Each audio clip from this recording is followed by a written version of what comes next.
12 মাসের মধ্যে 3টে মাস কিন্তু খুব গুরুত্বপূর্ণ, মাথায় রাখবেন।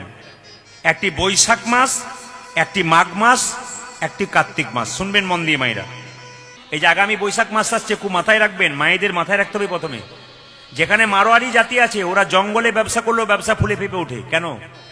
ওদের কাছ থেকে শিক্ষার আছে। ওরা ব্যবসা করবার আগে সকালবেলায় ঘুম থেকে উঠে 1 ঘন্টা গোবিন্দের চরণে ভজন করে, তারপর ওরা দোকান খুলতে যায়। এবং দেখবেন বৈশাখ মাসে ওরা সব কাজ বাদ দিয়ে সকাল থেকে শরবত জল নিয়ে দোকানের সামনে দাঁড়িয়ে থাকে, অতিথিকে শরবত জল খায়। রামকৃষ্ণ দেব বলেছে, তোমার বাড়ি যদি কেউ যায়, কিছু দিতে না পারো, দুটো মিষ্টি যদি দিতে না পারো, দুটো মিষ্টি কথা অন্তত বলবে। মাথায় রাখবেন, আপনার বাড়িতে কেউ যদি যায় না, দুটো মিষ্টি জল নাও থাকতে পারে, মিষ্টি কথা বলবেন, হেসে হেসে বলবেন, আপনার লাভ আছে কিন্তু। আর আপনার বাড়ি গেল, আপনি দেখে থাকে মানে এমনভাবে মুখটা দেখালেন যে উনি কিন্তু খুব ক্ষুব্ধ হলেন, আপনি অভিশাপ পেলেন, আশীর্বাদ নয়। দিতে কিছু না পারেন, অন্তত হেসে কথা বলুন, আপনার লাভ আছে। বৈশাখ মাসটা একটা বিশেষ গুরুত্বপূর্ণ আছে মায়েরা। অন্য দিন ভিখারি বাড়িতে গেলে, অন্য মাসে গেলে জল টল দিতে না পারলেও ক্ষতি নাই, কিন্তু বৈশাখ মাসে কেউ যদি দরজায় যায়, চাল ডাল দেবার সময় বলবেন, বাবা একটু জল শরবত খেয়ে যাও। এটা কিন্তু আপনার কর্তব্য।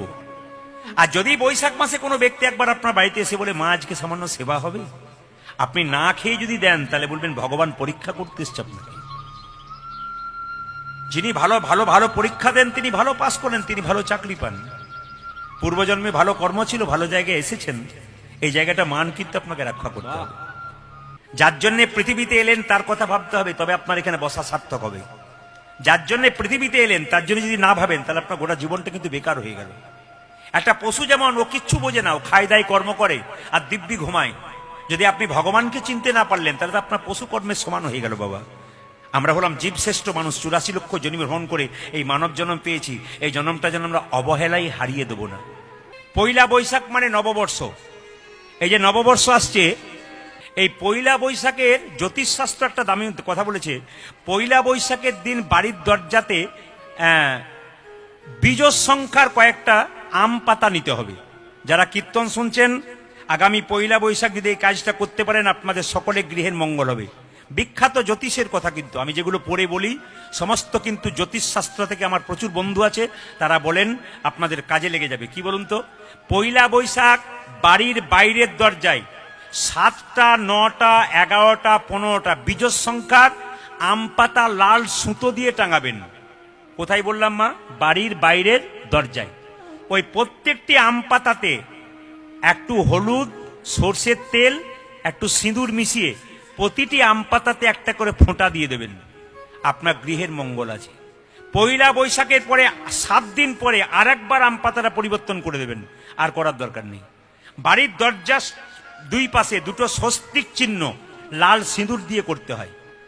পয়লা বৈশাখ মায়েরা কিছু মনে করবেন না, পয়লা বৈশাখ কিন্তু আপনাদের ছেলেরা পরবে ধুতি পাঞ্জাবি, আর মেয়েরা পরবে কি? লাল শাড়ি। এই পয়লা বৈশাখ কোনো মা, এইদিকে পয়লা বৈশাখ মায়েদের নিয়ম হচ্ছে লাল শাড়ি পরা। জ্যোতিষশাস্ত্র বলছে পয়লা বৈশাখ যে মেয়েরা লাল শাড়ি পরে, তাদের সংসারে অর্থ সমৃদ্ধি ঘটবার চান্স থাকে, সুযোগ থাকে। জ্যোতিষ বলছে পয়লা বৈশাখ যে মেয়েরা লাল শাড়ি পরতে পারে, শাড়ির মধ্যে যেন লাল কালারটা থাকতে হবে, আর পুরোপুরি লাল পরতে পারে, কিন্তু আপনার লাভ আছে। 2, পয়লা বৈশাখ প্রত্যেকটা মা যদি ছেলে আর মেয়ে বাড়িতে থাকে, তাহলে ছেলের হাতে একটা কালো সুতো বাঁধবেন ডান হাতে, আর মেয়ের হাতে বাঁ হাতে একটা কালো সুতো বাঁধবেন। লাভ কি? শনির যে 7.5 দশা এবং শনির যে কুপ্রভাব ছেলে মেয়েদের পরে, যদি কোনো মা ভক্তি ভরে পয়লা বৈশাখ ভগবানকে স্মরণ করে ছেলের ডান হাতে কালো সুতো আর মেয়েদের বাঁ হাতে কালো সুতো বাঁধতে পারে, জেনে নেবেন আপনার ছেলে মেয়ের কাছ থেকে শনির কুপ্রভাব কিন্তু অবশ্যই কাটবে।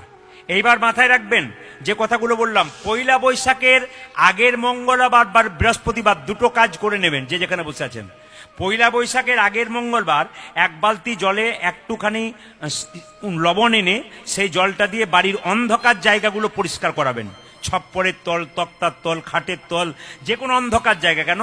জ্যোতিষ বলছে অন্ধকার জায়গাগুলোতে অলক্ষ্মীর বাস হয়, আর আলোর জায়গাগুলোতে লক্ষ্মীর বাস হয়। আর বৃহস্পতিবার কি করবেন, এক বালতি জলে একটু কর্পূর নিয়ে বাড়ির ভেতরটা পরিষ্কার করে দেবেন, অন্ধকার জায়গাগুলো। পয়লা বৈশাখের আগের দিন, পয়লা বৈশাখ একটু পরমান্ন তৈরি করে তুলসী পত্র দিয়ে গোবিন্দের চরণে দিয়ে সেই প্রসাদ সবাইকে দেবেন। এবং পয়লা বৈশাখ থেকে প্রতিজ্ঞা করবেন, আজ থেকে যেন শুভ কাজ আমি করতে পারি। এই পয়লা বৈশাখ হচ্ছে একটা, দেখুন রাজা শশাঙ্কর আমল থেকে এই যে পঞ্জিকা দেখতে পান না আপনারা, মদন গুপ্তের পঞ্জিকা দেখতে পান না? যদি বলুন হ্যাঁ। না, মদন গুপ্তের পঞ্জিকা, বেনি মাধব শিলের পঞ্জিকা, এই পঞ্জিকা কোন রাজার আমল থেকে হয়েছে? এই পঞ্জিকা শশাঙ্ক রাজার আমল থেকে হয়েছে। আর এই যে শুভ হালখাতা, নতুন খাতা, হালখাতা হয় না মায়েরা, এই হালখাতাটা কিন্তু সম্রাট আকবরের আমল থেকে আকবর করেছিল ব্যবসায়ীদের সুবিধার জন্য। এগুলো সব অজানা জিনিস, আপনারা জেনে যাবেন, আপনাদের লাভ আছে।